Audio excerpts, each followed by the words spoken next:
Ao sagrado princípio Deus e Pai divino, dirigimos nossos anseios como servos humildes da excelsa doutrina do caminho, ensinada e praticada por Jesus, o Cristo exemplo de conduta, a fim de pedir as graças que possamos merecer.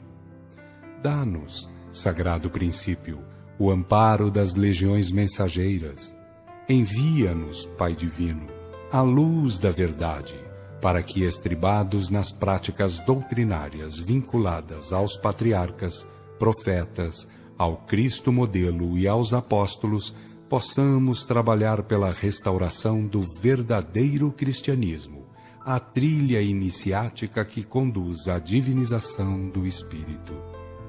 Sagrado princípio, concede a teus filhos a graça de um novo Pentecostes, para que, cheios de dons do Espírito Santo, mediunidades ou carismas, possam eles conhecer teus santos desígnios e também, com os sinais e prodígios daí decorrentes, encham a terra de verdadeiros ensinos evangélicos. Perdoa, Senhor, as ignorâncias e fraquezas de teus filhos ainda inconscientes, negligentes e imponderados. Afasta de teus filhos, Senhor, as tentações do orgulho, da vaidade, do ciúme e de todos os males derivados da ignorância que tanto maculam os espíritos, empobrecendo-os na árdua tarefa de servidores da verdade, do amor e da virtude. Inspira teus filhos, Senhor, no sentido de conhecer a verdade e praticar o bem, porque fora disso ninguém é cristão. Ninguém desabrocha o Cristo interno, que é o sagrado objetivo da existência. Pai Santo, infunde em teus filhos o sentimento de respeito às verdades eternas, perfeitas e imutáveis, para que, modificando a conduta, venham a transformar a terra em um mundo de paz e ventura, sem ignorância e sem erros, sem desesperos e sem lágrimas.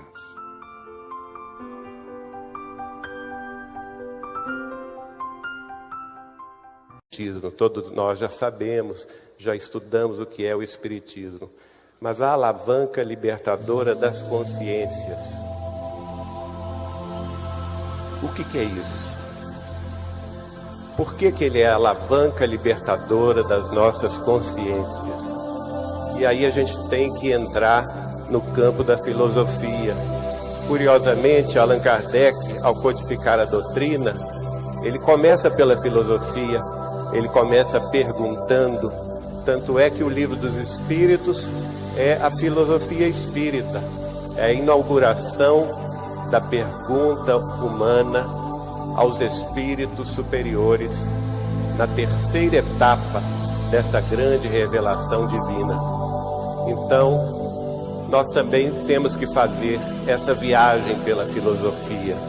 Nós temos que nos perguntar, temos que refletir conosco mesmo: quem somos nós? O que eu sou? O que eu estou fazendo aqui, neste plano de existência que é a Terra, a face da Terra? De onde eu vim? Para onde eu vou? Quem são os meus pais? Quem são os meus filhos? Quem são os meus irmãos? Quem é a minha família? A minha cidade? O que eu vim fazer aqui? O que eu estou fazendo aqui? E essas perguntas todas, elas vivem dentro de cada um de nós, espíritas ou não, crentes ou não, religiosos ou não. Todos nós, seres humanos na face da Terra, passamos por essa questão existencial, que é a pergunta sobre si mesmo, que é achar esse lugar, este lugar que é o nosso lugar. E o entendimento desse lugar vai nos fazer mais vivos, vai nos fazer buscar conhecer. E da filosofia que indaga, nós vamos, ao longo dos séculos, ao longo dos milênios, construindo a nossa trajetória e descobrindo as leis da natureza, pela ciência cujo poder infinito, no dizer de Chico Xavier, haverá de desvendar todas as coisas.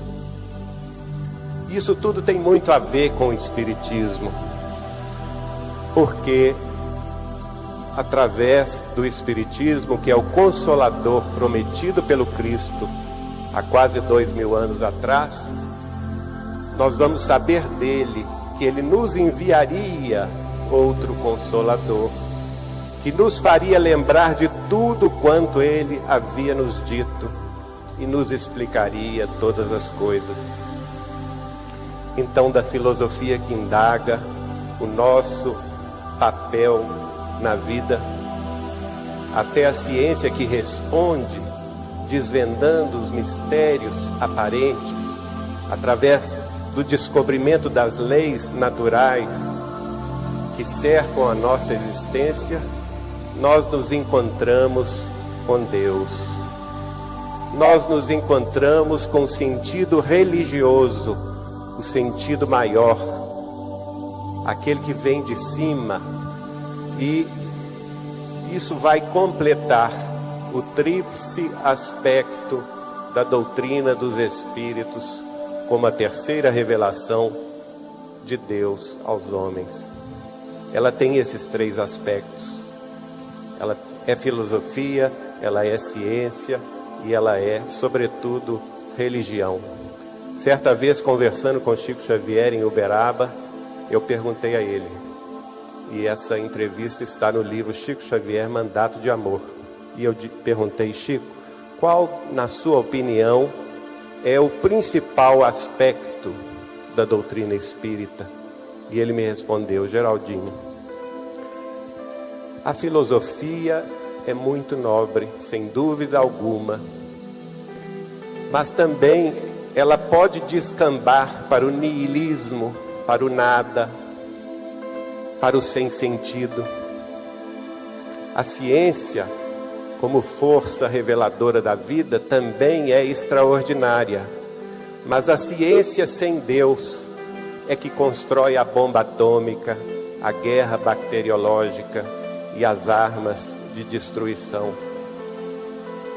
Mas a única força no mundo capaz de domar o alto grau de periculosidade que existe no ser humano é a religião. Então eu peço permissão para lhe responder dizendo que o aspecto religioso da doutrina dos Espíritos é o aspecto mais importante, porque vai nos remeter à nossa necessidade de transformação moral, pelo bem, pela fraternidade, pela preocupação com o nosso irmão que tem menos e sofre mais do que nós. E este impulso de amor que vem dos céus e nos abarca a todos, nos faz progredir pelo sentimento, nos faz entender o nosso papel diante da vida. Isso já começa a responder a pergunta sobre o papel do Espiritismo como nossa alavanca de elevação das nossas consciências. E é muito importante nós entendermos tudo isso. Basta que lancemos o olhar para a natureza em torno, embora saibamos que a Terra ainda seja um planeta de expiações e de provas, assim como foi revelado a Allan Kardec no século XIX, é uma terra linda. Basta que lancemos o olhar em torno de nós, nos mares, nas montanhas, nas nuvens, nos céus, nas flores, nas árvores, nos pássaros, nos animais.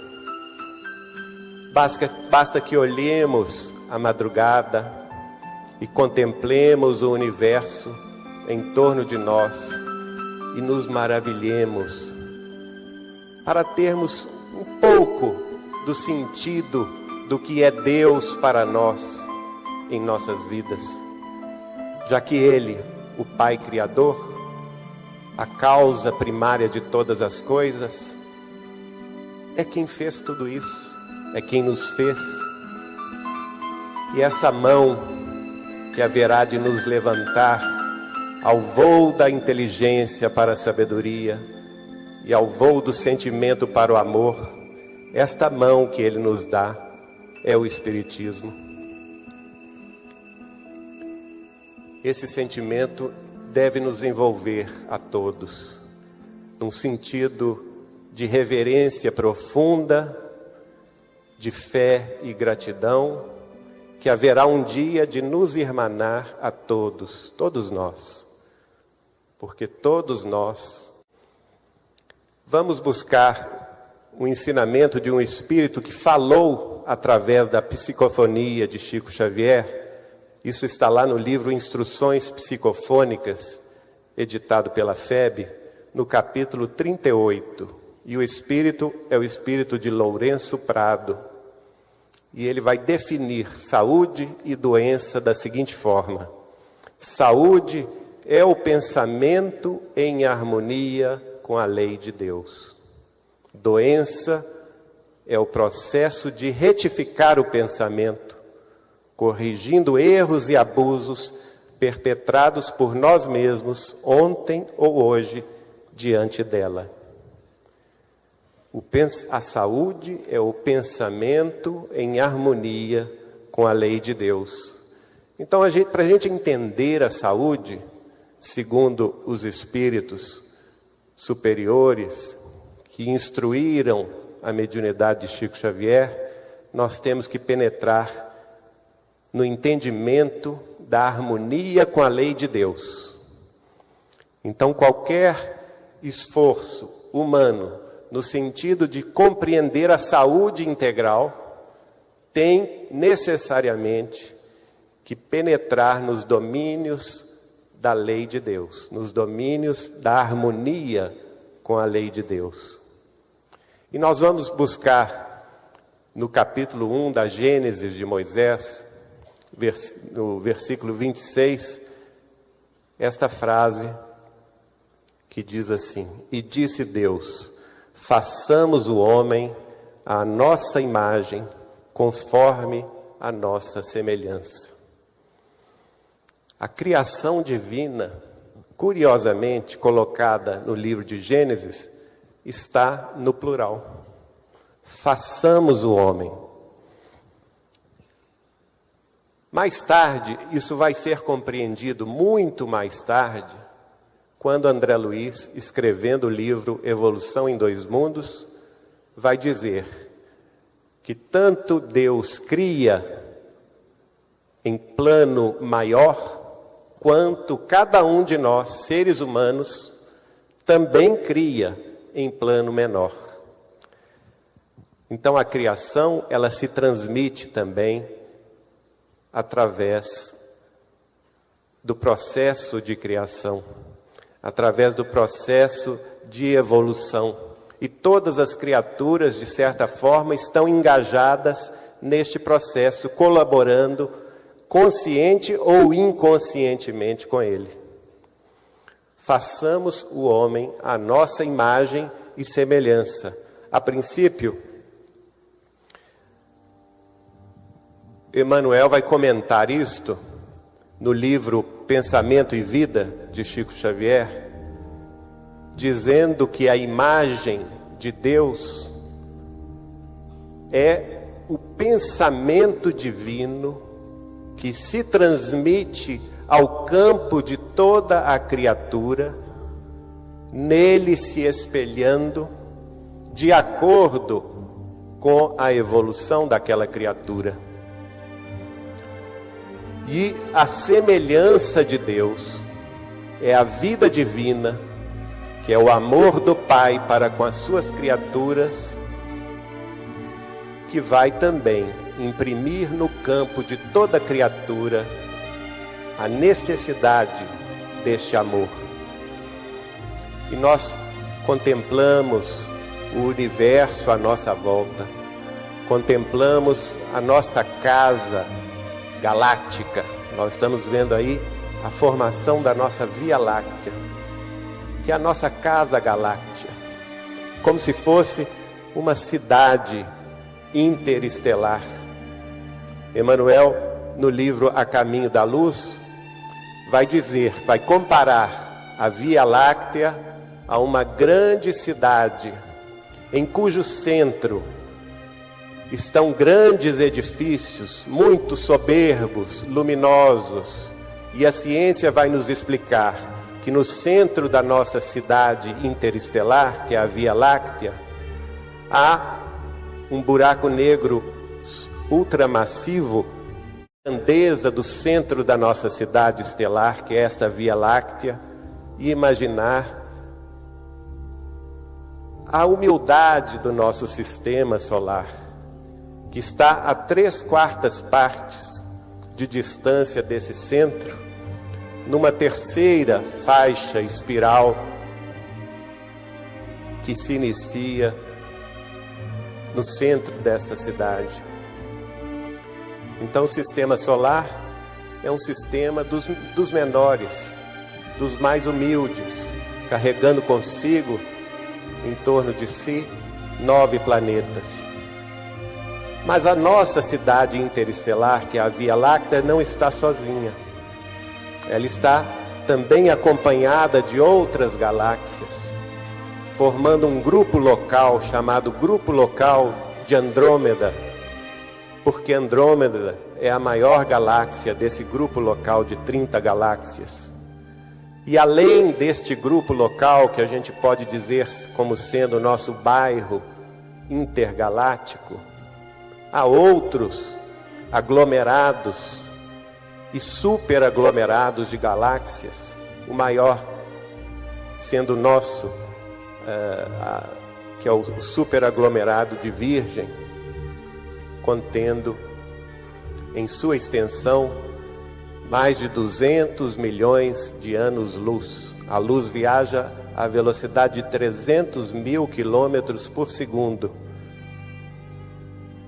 Aqui vamos ver o nosso sistema solar e os seus 9 planetas. Um deles, hoje em dia, considerado esse planeta, que é Plutão. E a nossa Terra é o terceirozinho aqui, não é? É também um dos menores planetas de nosso sistema. Mas é onde nós vivemos, é onde nós existimos, nós aprendemos. E aqui estamos passeando rapidamente pelo nosso sistema solar. Para vocês terem uma ideia, do Sol até o planeta Plutão, a luz demora apenas 6 minutos para atravessar essa distância. E nestes 9 planetas, segundo informação espiritual, a Terra é dos mais atrasados, é dos menos evoluídos. Há relatos, por exemplo, na obra de Kardec, de uma civilização muito mais avançada no planeta Júpiter. Há relatos na obra de Chico Xavier, através de sua própria mãezinha Maria de São João de Deus, no livro Cartas de uma Morta, no qual ela nos conta suas viagens em outros planos e outros planetas, e vai conhecer a sociedade saturnina, muito mais avançada do que a nossa sociedade terrena. Então este é o nosso lugar no universo, este sistema solar, onde temos a nossa Terra e onde somos, dentro do universo humano, uma pessoa entre quase 7 bilhões de indivíduos encarnados. Mas os espíritos dizem mais.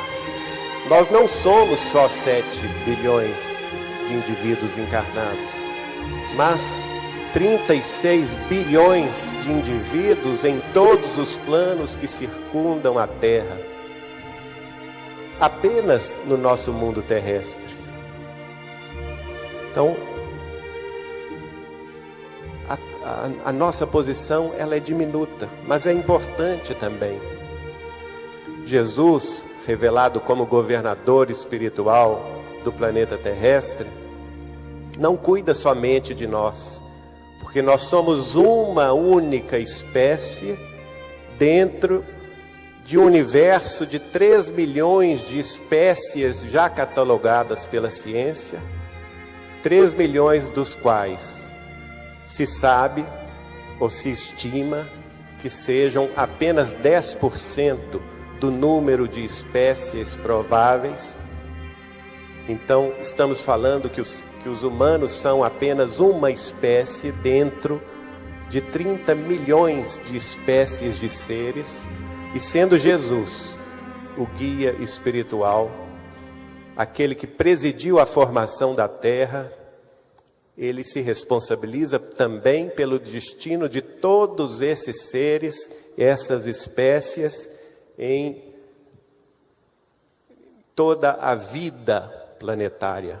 Daí a importância de nós conhecermos e nos integrarmos. Sagrado princípio do todo, causa infinita dos infinitos efeitos.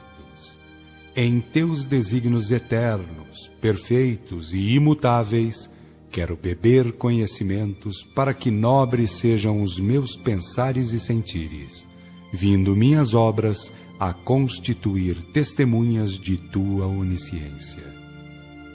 Neste mundo de imperfeições e de sofrimentos, dá-me o poder de comandar meus impulsos, enveredar certo minhas inclinações, a fim de servir de condutor aos irmãos que forem ainda menos conscientes do que eu.